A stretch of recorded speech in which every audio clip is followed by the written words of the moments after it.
So friends, अभी हम बढ़ते हैं नेक्स्ट पार्ट की तरफ। हमारा book reading in think and grow rich, और जिसका एक बहुत ही आज इम्पोर्टेंट चैप्टर है, चैप्टर नंबर 5, व्यक्तिगत अनुभव या अवलोकन। पर्सनल एक्सपीरियंस व्यक्ति को किस तरह से होता है, सभी उपलब्धियों का प्रारंभिक बिंदु। और ये है आपका धनवान बनने की तरफ, सुपर रिच बनने की जर्नी में आपका फोर्थ स्टेप।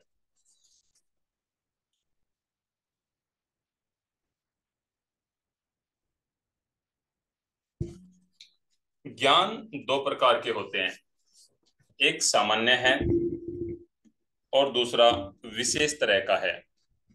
सामान्य ज्ञान कोई फर्क नहीं पड़ता कि यह कितनी बड़ी मात्रा में या किस्म में हो सकता है। सामान्य ज्ञान जैसे हम अपनी कोई भी एकेडमिक क्वालिफिकेशंस लेते हैं, तो वह किसी भी बड़ी मात्रा में किसी भी प्रकार का हो सकता है, उससे कोई फर्क नहीं पड़ता है। राइट।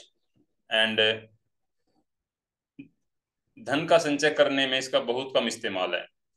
सभ्यता में सामान्य ज्ञान के जितने भी कुल व्यवहारिक रूप ज्ञान हैं, वे सब महान विश्वविद्यालयों के संकायों के पास है। यानी कि जो नॉर्मल सामान्य ज्ञान आपका है और जो डेली रूटीन में आपकी लाइफ के अंदर ज्ञान होता है, वो हर किसी स्कूल कॉलेजेस के अंदर, यूनिवर्सिटीज के अंदर ऑलरेडी है।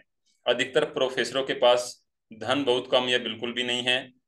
ये ज्ञान के शिक्षण के विशेषज्ञ होते हैं, लेकिन वे ज्ञान के संगठन या उपयोग के विशेषज्ञ नहीं होते हैं। देखिए दोस्तों, मैं आपको एक चीज बताता हूँ। टीचर प्रोफेशन एक बहुत अच्छा प्रोफेशन है, या प्रोफेसर है, वट एवर, जो भी, दोनों को कह सकते हैं। टीचिंग लाइन में आप कभी भी ये देखने का प्रयास करना अपनी लाइफ में, प्रैक्टिकल टीचर है या प्रोफेसर्स है, ठीक है, उनकी लाइफ अच्छी होती है, उनके पास में कुछ पैसे होते हैं, लेकिन उनमें से 95 से 98% कभी भी अपने जीवन में सुपर रिच नहीं बन पाते हैं। कोई आज तक ऐसा टीचर प्रोफेसर, ऐसा कोई बड़ा एग्जाम्पल नहीं है जिसने किसी बिजनेस को सेट किया हो, है ना। तो ये आप देखिएगा, जबकि उनके पास धन की ज्ञान की कोई कमी नहीं है, किसी प्रकार के ज्ञान उनके पास भरा पड़ा है। तो यहाँ पे कहा गया है अधिकतर प्रोफेसर के पास धन बहुत कम। यस, बहुत कम है, बिल्कुल भी नहीं है ना। ये ज्ञान के शिक्षण के विशेषज्ञ होते हैं, पूरे स्पेशलिस्ट होते हैं अपने फील्ड के, लेकिन वे ज्ञान के संगठन या उपयोग के विशेषज्ञ नहीं होते। ज्ञान धन को तब तक आकर्षित नहीं करेगा जब तक कि यह धन के संचय के निश्चित अंत कार्रवाई की व्यवहारिक योजनाओं के माध्यम से संगठित और समझदारी से निर्देशित नहीं होता है।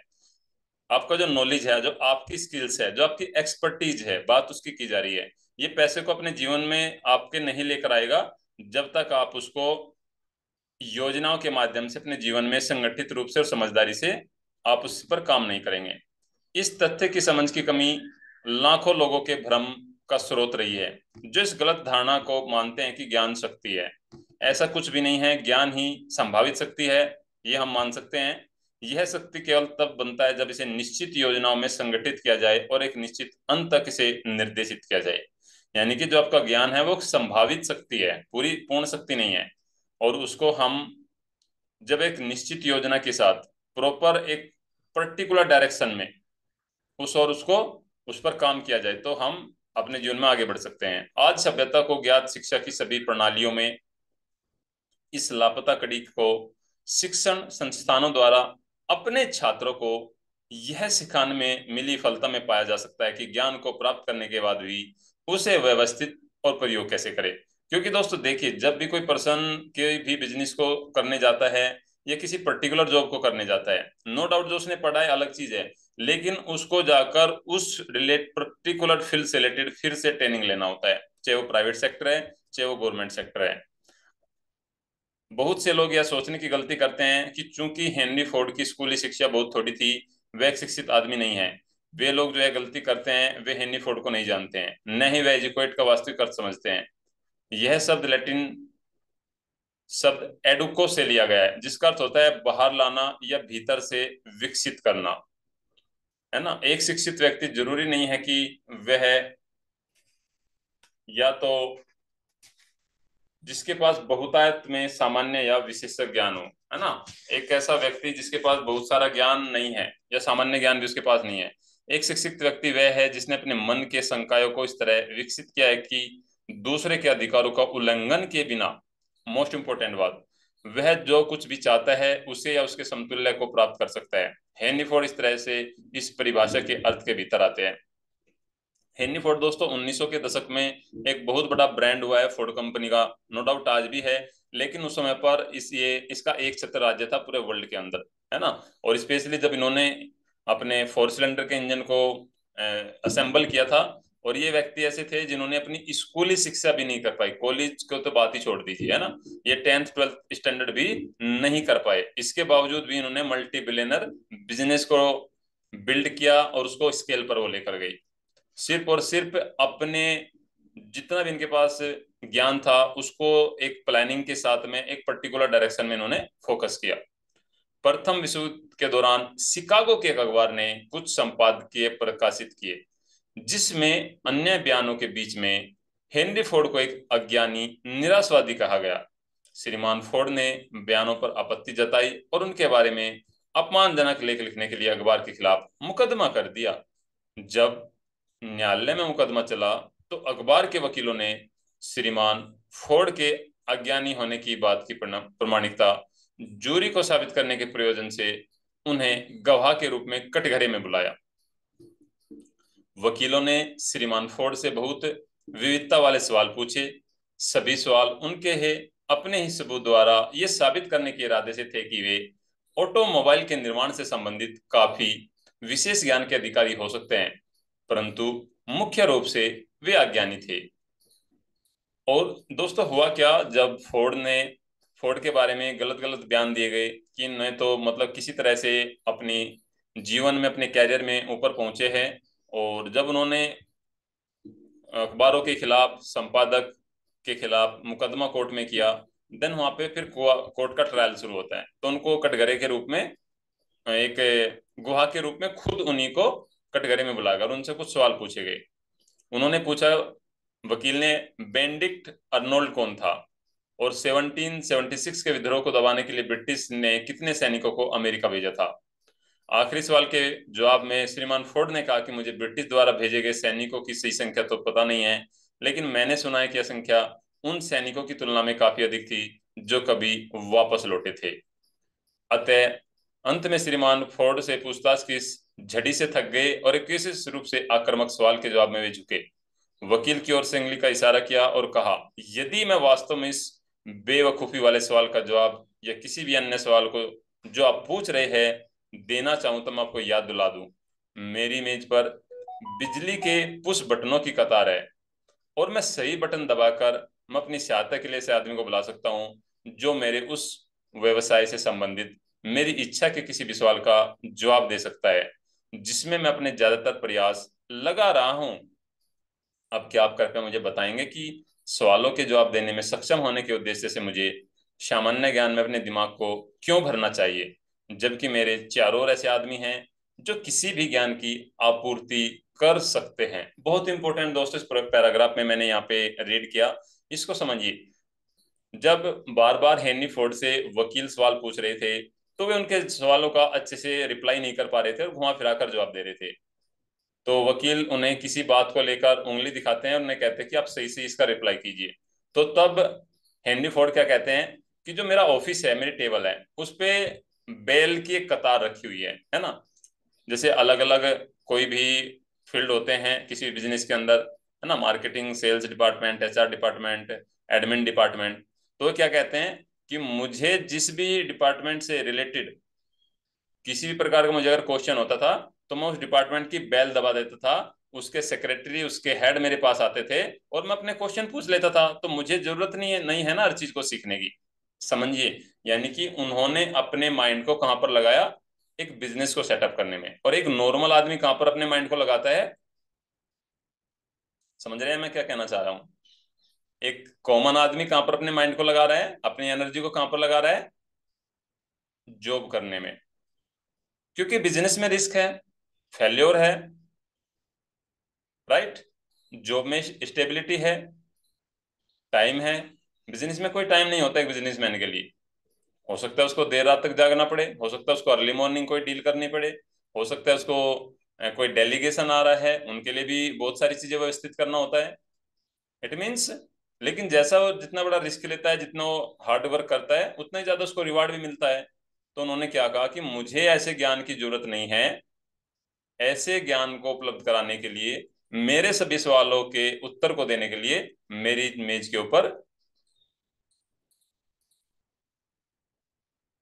घंटियों की, बेल्स की कतार रखी है। निश्चित रूप से उस उत्तर में अच्छा तर्क था। उस जवाब ने वकील को चित्त कर दिया। अदालत में हर व्यक्ति को एहसास हुआ कि एक अज्ञानी नहीं बल्कि एक शिक्षित व्यक्ति का जवाब था। कोई भी शिक्षित आदमी जानता है कि जरूरत पड़ने पर उसे ज्ञान कहाँ से प्राप्त करना है और उस ज्ञान को निश्चित कार्य योजना में कैसे व्यवस्थित करना है। अपने मास्टरमाइंड समूह की सहायता से हेनरी फोर्ड के आदेश पर उन्हें अमेरिका के सबसे धनी लोगों में से एक बनने में उन्हें सक्षम करने के लिए आवश्यक उनकी जरूरत का सारा विशेष ज्ञान उनके पास था। यह जरूरी नहीं था कि यह ज्ञान उनके अपने दिमाग में हो।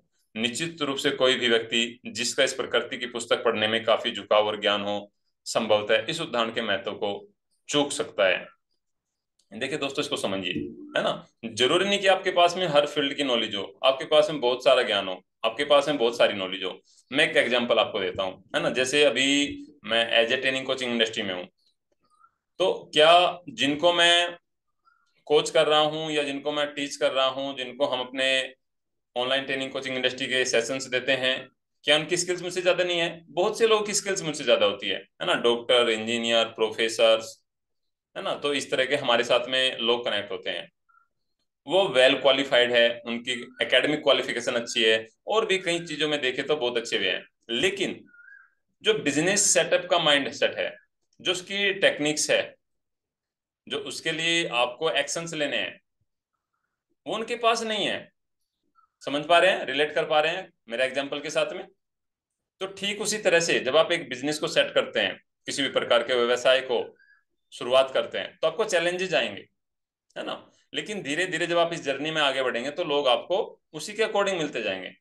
क्योंकि बहुत सारे लोग जॉब करना ही नहीं चाहते हैं, सॉरी, अब बिजनेस को स्टार्ट ही नहीं करना चाहते हैं, क्योंकि उसमें उनको फेल्योर दिखता है।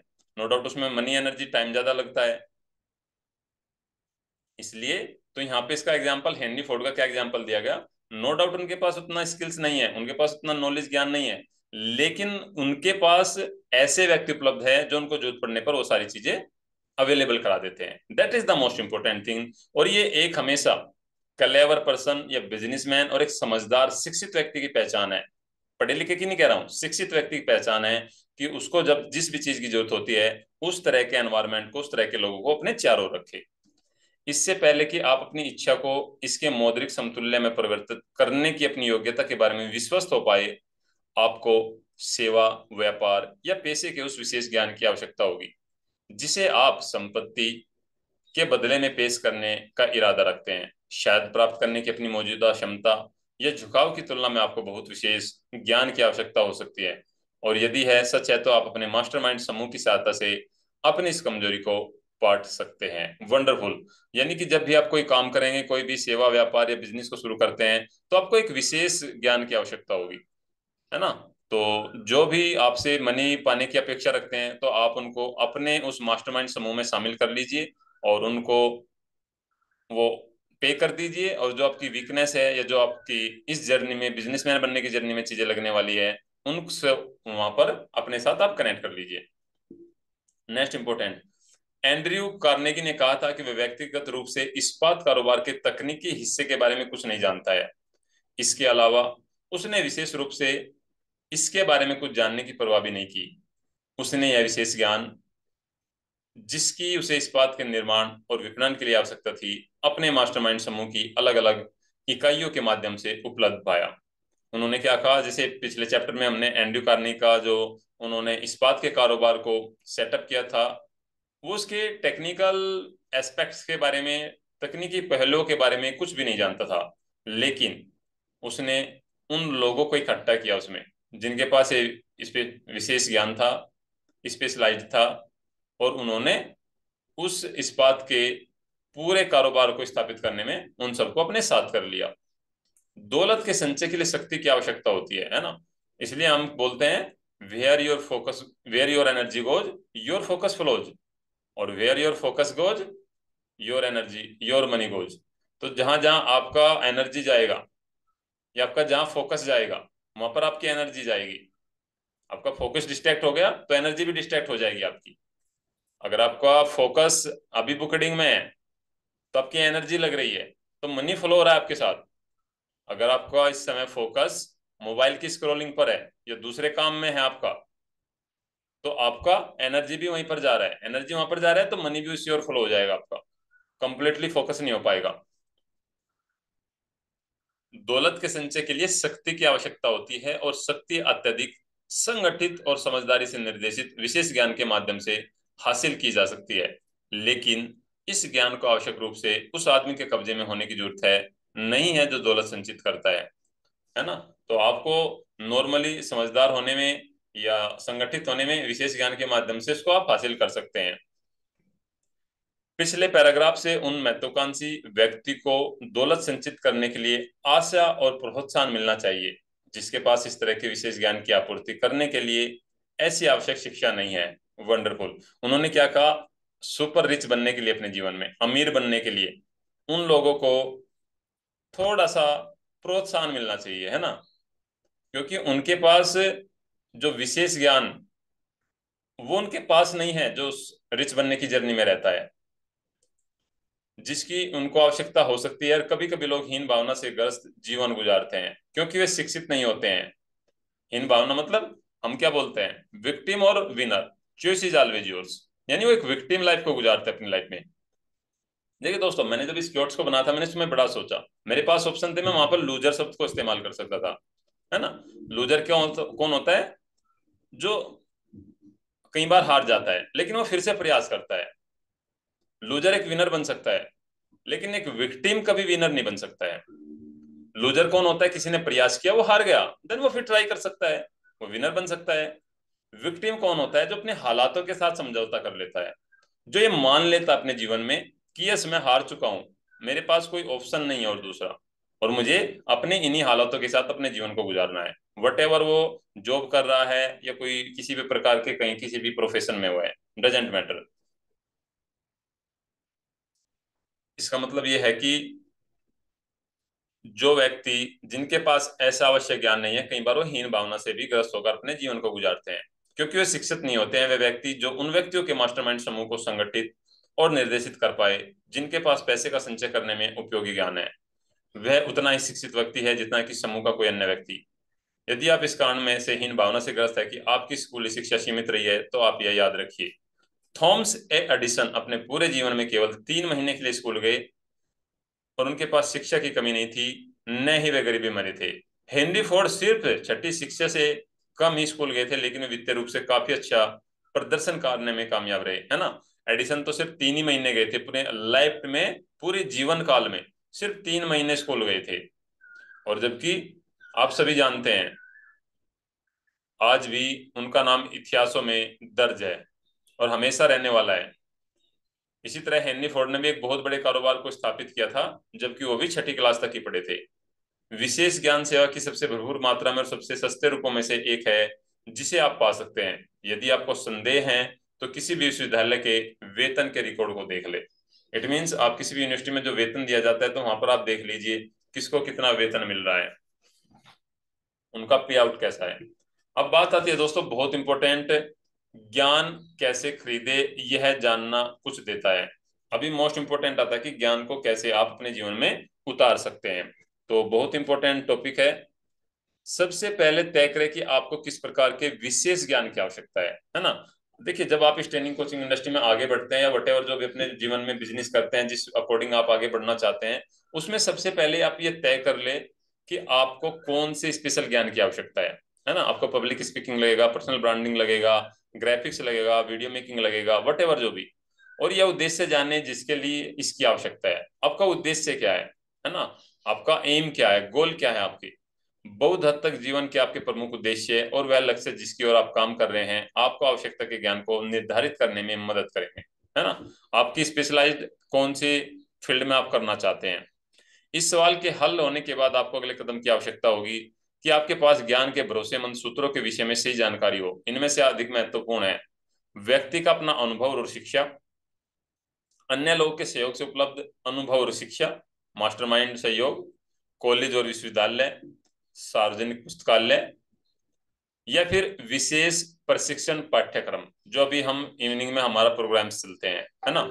इसमें कौन कौन सी 5 चीजें आती है? आपका अपना एक्सपीरियंस हो सकता है, आपकी अपनी नॉलेज हो सकती है, या किसी अन्य व्यक्ति से आप कोई भी नॉलेज या उनकी जो एजुकेशन है उनसे सहयोग ले सकते हैं, कॉलेज या विश्वविद्यालय से ले सकते हैं, कोई भी सार्वजनिक हमारे जितने भी पब्लिक लाइब्रेरीज होती है वहां से आप ले सकते हैं, एंड फाइनली स्पेशल आपके ट्रेनिंग प्रोग्राम्स। जब ज्ञान प्राप्त कर लिया गया है तो इसे व्यवस्थित किया जाना चाहिए और व्यवहारिक योजनाओं के माध्यम से एक निश्चित उद्देश्य के लिए उपयोग में लाया जाना चाहिए। ज्ञान का कोई मूल्य नहीं है सिवाय उस ज्ञान के जिसे किसी उपयोगी उद्देश्य के लिए प्रयोग किया जाए। यही एक कारण है कि कॉलेज के डिग्रियों का अत्यधिक मूल्य नहीं होता है, वे विविध ज्ञान के अलावा किसी और चीज का प्रतिनिधित्व नहीं करती है।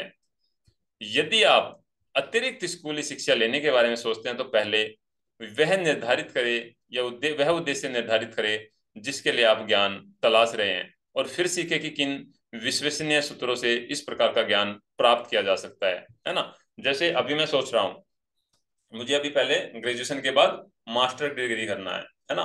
तो मेरा शायद में भी इस साल के एंडिंग से शुरू हो जाएगा, तो मास्टर डिग्री लगेगी 2 साल। देन फिर मुझे डॉक्टरेट करना है, उसमें भी अब मुझे 5-6 साल लगेंगी। तो मुझे डॉक्टर के अपने नाम को लगाने से पहले ऑलमोस्ट अभी 7-8 साल स्कूली शिक्षा लेनी है। समझिए दोस्तों, बहुत मोस्ट इंपोर्टेंट एग्जाम्पल मैं आपको दे रहा हूँ। अभी मुझे कम से कम भी 6-7 साल या 8 साल अभी स्कूली शिक्षा लगने वाली है। लेकिन अब मेरा उद्देश्य स्कूली शिक्षा प्राप्त करना नहीं है, सिर्फ डिग्री प्राप्त करना नहीं है। मैं जिस फील्ड में हूं उससे रिलेटेड मैं उस स्कूली शिक्षा को लेने वाला हूं। एक एग्जांपल देता हूं, मान लीजिए अगर मैं किसी पर्टिकुलर सब्जेक्ट के साथ में मास्टरी करता हूं, या कोई भी व्यक्ति करता है एंड देन फिर वो पीएचडी करता है, लेकिन जो उसका प्रोफेशन है उसके साथ तो कनेक्ट नहीं है, उसमें उसका टाइम, उसकी एनर्जी और उसका पैसा तीनों बर्बाद, बिल्कुल जीरो, बल्कि नेगेटिव कहूंगा मैं। अब जिसमें प्रोफेशन में हूँ, कौन सा प्रोफेशन है मेरा? Training and coaching industry. इसके अंदर सबसे इंपॉर्टेंट क्या चीज रहती है? Marketing, branding, sales. तो ये टॉपिक अवेलेबल है मास्टरी में, यस, बिल्कुल अवेलेबल है। अब मैं हिस्ट्री के साथ करूं या ज्योग्राफी के साथ करूं, हिंदी के साथ करूं, वट एवर एनी काइंड में सब्जेक्ट के साथ करूं, उसका कोई मीनिंग नहीं बनता है, वो तो सिर्फ एक फॉर्मेलिटी वाली चीज होगी। लेकिन जब मैं अपने फील्ड से रिलेटेड, पर्टिकुलर फील्ड से रिलेटेड किसी कॉलेज यूनिवर्सिटी से भी ज्ञान ले रहा हूं, तो मेरी ग्रोथ हो रही है, या किसी भी व्यक्ति की ग्रोथ हो रही है। यही 5 पॉइंट बताए हैं, इन 5 पॉइंट को आप हल्के में मत लीजिए। लेकिन इन 5 पॉइंट से पहले आपको यह निर्धारित करना होगा कि आप कौन से फील्ड में जा रहे हैं और किन लोगों के लिए काम कर रहे हैं, किन लोगों से मदद मिलने वाली है। और इसमें यहाँ पर बताया भी गया है, यदि आप अतिरिक्त स्कूली शिक्षा लेने के बारे में सोचते हैं तो पहले ये उद्देश्य निर्धारित करें कि जिसके लिए आप ज्ञान की तलाश कर रहे हैं, फिर सीखे कि कौन से विश्वसनीय सूत्रों से इस विशेष प्रकार का ज्ञान प्राप्त किया जा सकता है। सफल लोग सभी क्षेत्रों में अपने प्रमुख उद्देश्य, व्यवसाय या पेशे से संबंधित विशेष ज्ञान प्राप्त करना चाहते हैं। सॉरी, विशेष ज्ञान प्राप्त करना कभी बंद नहीं करते हैं। वे लोग जो सफल नहीं होते हैं आमतौर पर यह विश्वास करने की गलती करते हैं कि ज्ञान प्राप्त करने का समय स्कूल खत्म करने के समय ही खत्म हो जाता है, परंतु सच्चाई यह है कि स्कूली शिक्षा ही आपको व्यवहारिक ज्ञान कैसे प्राप्त करे इसे सीखने के रास्ते पे डालती है। बहुत इंपॉर्टेंट दोस्तों लाइन यहाँ पे दी गई है ये। देखिए, आप किसी भी पर्टिकुलर फील्ड में हैं, बेशक आप जॉब कर रहे हैं, आपका जो भी ऑब्जेक्ट है, बिजनेस में आप है, आपको कभी भी अपने जीवन में विशेष ज्ञान, है ना, कौन सा ज्ञान? विशेष ज्ञान। विशेष ज्ञान कौन सा? जोन सा भी हम मॉर्निंग में क्या कर रहे हैं, ये विशेष ही ज्ञान है। इवनिंग में जो हम लेते हैं विशेष ज्ञान है। दिन भर का जो ज्ञान आपको मिलता है वो जनरल ज्ञान है ना। चाहे वो आपको घर से मिले, आपकी स्पाउस से, पार्टनर से मिले, आपके बॉस से मिले, आपके कलीग से मिले, आपके फ्रेंड से मिले, आपके पार्टनर से मिले, वो सामान्य ज्ञान है, दैट इज जनरल नॉलेज। लेकिन जो मॉर्निंग में और आप इवनिंग में लेते हैं, दैट इज स्पेशलाइज्ड नॉलेज है वो। तो उसको लेना आपको कभी बंद नहीं करना है लाइफ टाइम। और दोस्तों मैं आपको एक एग्जांपल देता हूँ। ऑलमोस्ट मैंने 2021 में एक बड़ा अच्छा डिसीजन लिया अपने लाइफ का, जो मेरे लाइफ का सबसे अच्छे डिसीजनों में से एक है। इवन मैं कहूंगा कि सबसे ही अच्छा डिसीजन वो है। दैट इज, मैंने अपने जीवन में एक ये डिसीजन लिया, भाई अभी मुझे एक स्टूडेंट की लाइफ जीनी है, लाइफ टाइम। वो चाहे कितनी भी हो सकती है, 1-2 दिन, 1-2 साल, 10-20-30-50, वट जो भी मेरे जीवन में रहेंगे, मैं तो अपने जीवन की आखिरी ब्रीथ तक सीखने वाला हूँ। और आप देखिए, जब आप स्कूल में थे, है ना, फील कीजिए उसको, जब आप स्कूल में थे, कॉलेज के दिनों में थे, है ना, क्या चल रहा था आपकी लाइफ के अंदर? पूरी मौज मस्ती, कोई टेंशन नहीं, है ना। तो जब आप इस तरह के सिचुएशन में आते हैं ना, उस कम्युनिटी का आप पार्ट बनते हैं, उससे होता कि आपको कुछ मोमेंट्स मिल जाते हैं, आप सारी चीजों को भूलकर सिर्फ वहीं पर फोकस करते हैं। उससे आपकी ग्रोथ होती है, और जब आपकी ग्रोथ होती है, इंटरनल ग्रोथ होती है, तो आपकी एक्सटर्नल ग्रोथ भी होती है। इस बदली हुई दुनिया के साथ जो आर्थिक पतन के अंत के साथ शुरू हुई, शैक्षिक जरूरतों में चौंकाने वाला परिवर्तन आया। विशेषज्ञता का जमाना है ना, एक्सपर्ट्स का जमाना है आजकल। इस सच्चाई पर कॉलेज कोलंबिया विश्वविद्यालय की नियुक्तियों के सचिव रॉबर्ट पी मोर द्वारा जोर दिया गया है। कोलंबिया यूनिवर्सिटी की जो वहां पर नियुक्ति करते थे, उसके सचिव रॉबर्ट पी मोर ने इस बात पर जोर दिया है कि जो आज का जमाना है, ये सिर्फ एकेडमिक क्वालिफिकेशन का नहीं है। आपको अपने किसी भी फील्ड में एक्सपर्ट बनना है, आपको एक्सपर्टीज को हासिल करना है, क्योंकि आज के समय पर विशेषज्ञों की सबसे ज्यादा मांग है। राइट। तो ये बाकी का अभी हम कवर करेंगे। लेट मी, ये इसके साथ कनेक्ट कर रहा है, तो इसको एक बार हम कल से कंटिन्यू करेंगे। विशेषज्ञों की सबसे ज्यादा मांग है, क्योंकि दोस्तों जो अपने फील्ड के एक्सपर्ट होते हैं, स्पेशलिस्ट होते हैं, है ना, कोई भी स्पेशलिस्ट होता है अपने फील्ड का, उसकी ज्यादा डिमांड है। अभी एक सर्जन की ज्यादा डिमांड नहीं है, लेकिन जो हार्ट का सर्जन है, न्यूरो का सर्जन है, ऑर्थो के सर्जन है ना, या सिर्फ और सिर्फ पेट के सर्जन है, उनकी डिमांड ज्यादा है, फीस भी उनकी ज्यादा है, चार्ज भी वो ज्यादा करते हैं, नेम फेम भी उनका ज्यादा है। ठीक उसी तरह से जब आप किसी पर्टिकुलर फील्ड में स्पेशलिस्ट बन जाते हैं, एक्सपर्टीज हासिल कर लेते हैं, देन आपकी भी डिमांड, आपको भी जीवन में ज्यादा सब मान सम्मान, पैसा, वट जो आप चाहते हैं वो मिलने लगता है। तो आप अपने अकॉर्डिंग आज का जो टास्क है, आज का जो टास्क आपका लास्ट में ये है, ये जो समरी ऑफ द चैप्टर है जो अभी तक हमने रीड किया, आप जिस भी फील्ड में जा रहे हैं, सबसे पहले उसको डिफाइन कीजिए। देन वहां पर जाने के बाद में जो आपसे रिलेटेड पीपल है, उनके जीवन के अंदर उनको क्या बेनिफिट्स हो सकते हैं, उसके अकॉर्डिंग आप अपनी एजुकेशन को लेकर चलेंगे आगे। ये मोस्ट इंपॉर्टेंट फैक्टर यहाँ पे काम करेगा। जब आप उसके अकॉर्डिंग अपनी नॉलेज को लेंगे, उसके अकॉर्डिंग आप एफर्ट्स लगाएंगे, उसके अकॉर्डिंग आप एनर्जी डालेंगे, देन फिर आप देखिए, आपको अपनी जीवन में ग्रोथ मिलनी शुरू हो जाएगी। क्योंकि आपकी ग्रोथ खुद से नहीं होती है कभी भी, आपकी ग्रोथ हमेशा दूसरे व्यक्तियों के ग्रोथ करने के साथ होती है। अगर आप जॉब कर रहे हैं, अगर आपकी कंपनी ग्रो कर रही है, तो देन आपको वहीं से आपकी ग्रोथ होने वाली है। कई बार ऐसा होता है, कंपनी अच्छा प्रदर्शन नहीं कर पाती, तो अपने एम्प्लॉय का इंक्रीमेंट रोक देती है उस पर्टिकुलर समय के लिए, है ना। अगर वो कम नहीं करती है तो उसको बढ़ाती भी नहीं है। इट मीन्स जहां भी आप कनेक्ट है, जिन भी लोगों के साथ, जिन व्यक्तियों के साथ, जिन संस्थाओं के साथ, आपको वहां पर उनकी ग्रोथ पे फोकस करना है, और अपना 100% वहां पर देना है। और जैसे आप करेंगे, then you enjoy your life. Okay people, hope so आपको अंडरस्टूड हुआ है आज के सेशन से, और क्लैरिटी मिली है, और ये अपने की पॉइंट्स बनाए हैं, इनको अपनी लाइफ में इंप्लीमेंट कीजिए। तो आपको अपनी लाइफ में इन चीजों, सभी चीजों को इम्प्लीमेंट करना है, बट ये करने से ही होगा, है ना। सिर्फ देखने मात्र से और सुनने मात्र से नहीं होगा।